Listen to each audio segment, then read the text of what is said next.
Welcome back, peasants. It is so good to see you again. Today I am bringing you another Mennonite Edwardian mashup-inspired history-bounding video, just like the last two, and there will probably be another one coming as well. Back at the end of February, I attended a 6-week Mennonite Bible Institute, and during this period I did not have a lot of time to sew, although I ended up buying about 5 antique dresses during that time, which was pretty cool. But I did have a lot of time to creatively plan out another project. I had a really big desire to work with linen again, so I went shopping on Etsy and found a shop in Latvia that sold the most beautiful dusty rose lightweight linen, and I bought 4 yards of it. I mean, this stuff was really wide too. It wasn't narrow. It was like, I think 60 inches wide or something like that. I will link that shop in the description and the page to the specific fabric itself if they still sell it.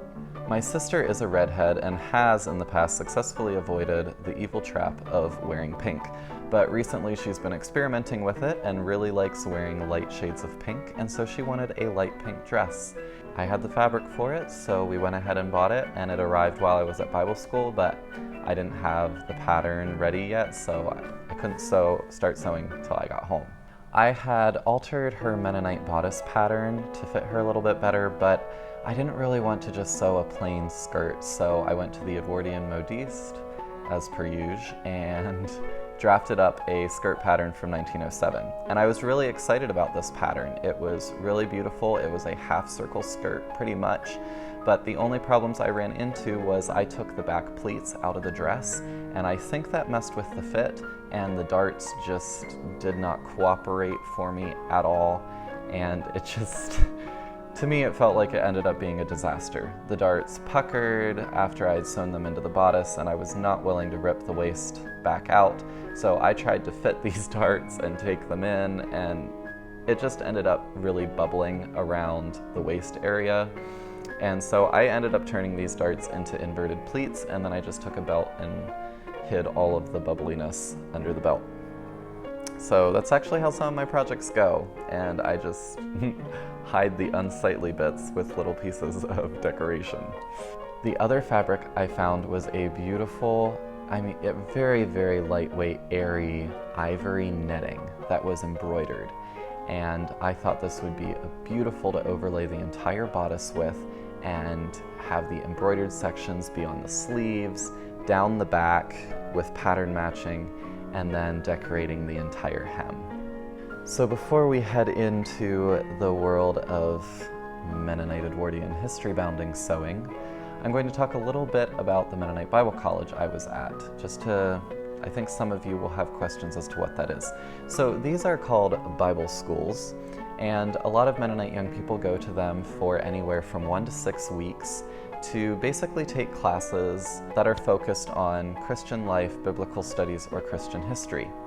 And it's a place for young Anabaptist people to come together to meet other Anabaptists from different groups, as well as non-Anabaptists, who there are actually several people that have attended who have been from other completely different Christian denominations. And that's really cool because it gives such a unique and different worldview than what most of us have grown up with, and those people have so much to contribute in class, and it's just great. The school also accepts people of any race and nationality. One time when my sister went, there were over 6 different nationalities represented, and there were also around 6 different Christian denominations that were in the student body, which was super cool. A few of the classes that were offered would have been, for example, 1st and 2nd Corinthians, Hebrews, 1st, 2nd, and 3rd John, Victorious Christian Living, Lives of Victorious Christians, Anabaptist History, Spiritual Life, Christian Family. It's basically really just biblical studies. And outside of classes, students get to know each other. There's lots of one-to-one, heart-to-heart conversations that are really good. A lot of people make some lasting friendships while they're there. Almost everyone participates in choir. Not everyone, but most people. And there's always a choir tour at the end of term. The longest one is 3 weeks long. Sometimes they go to another country and give performances. And that's a really fun experience all in its own. So that term ends up being about 9 weeks long. And there's just so many other things. You know, there's volleyball, there's discussions, there's, just all kinds of great stuff. It's basically a college, but with not enough homework to kill you. Some people it does kill, but you have to take a minimum of 6 credits. Other Bible schools that I know of off the top of my head would be Calvary Bible School in Arkansas, Heritage Bible School in Georgia, Maranatha Bible School in Minnesota, and Bethel Bible School. That one I'm not sure exactly where it's located, but it's somewhere out west. So now that that's all out of the way, we can jump right into sewing this pink Mennonite Edwardian inspired ensemble. Not even an ensemble, dress, because that's all I made. So let's get into it.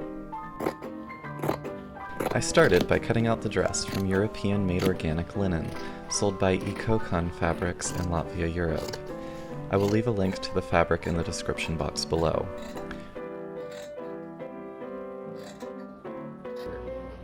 For the overlay fabric on the bodice and sleeves, I used a cotton embroidered tool from Beauty Fabric on Etsy.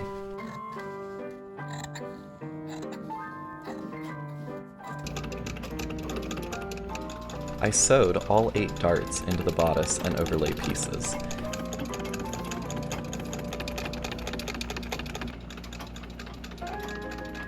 The tool was shifty, so to prevent it from stretching out of shape, I hand-basted all the overlay pieces down to the linen with large stitches.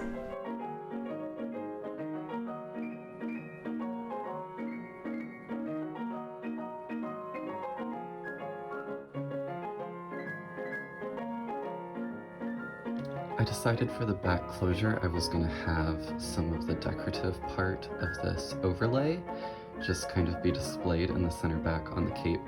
So what I did was I cut them out as close to the same as possible, and then I drew a line 1/2 inch on either side and pinned at places along the pattern so that I could match it when I put the zipper in. And then down here, instead of doing darts, I just gathered along the bottom and basically have the gathers pinched between the seam allowance here and then the dart, which is running right here underneath the fabric. So the overlayer is just gathered up. I thought it would give it a more delicate and feminine look.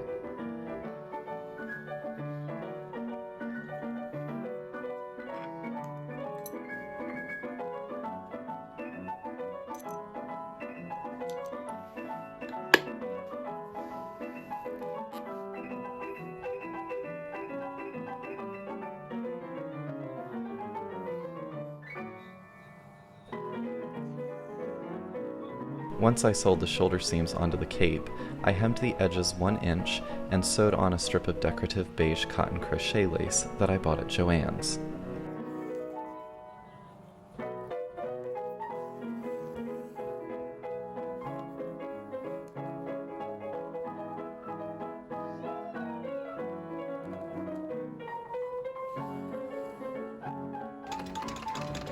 Once that was done, I sewed the cape and bodice neck edges together, right side to wrong side, clipped the curves, and edge stitched.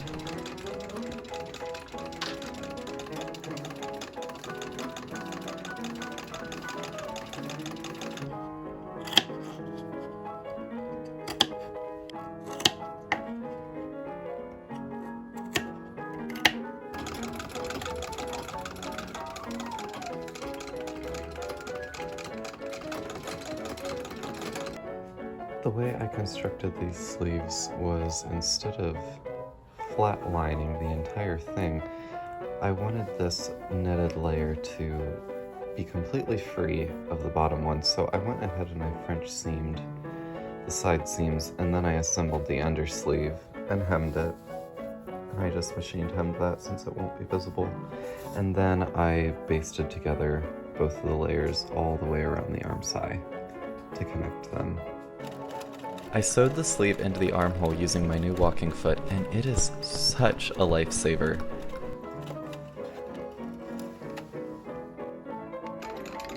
The construction of the skirt was simply sewing in the pleated darts to pull the front in, 2 tiny pin tucks on either side of the front, and seaming up the sides and back.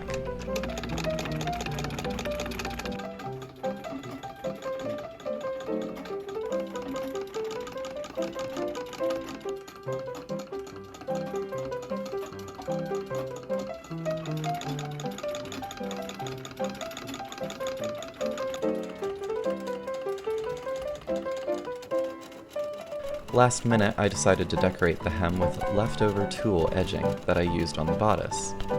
I attached it with a quilting foot. I also attached the bodice to the skirt and put in the zipper with my new zipper foot. This was a video of using a lot of new feet. The belt was made of a plain rectangle of fabric, and I finished the dress off with my logo.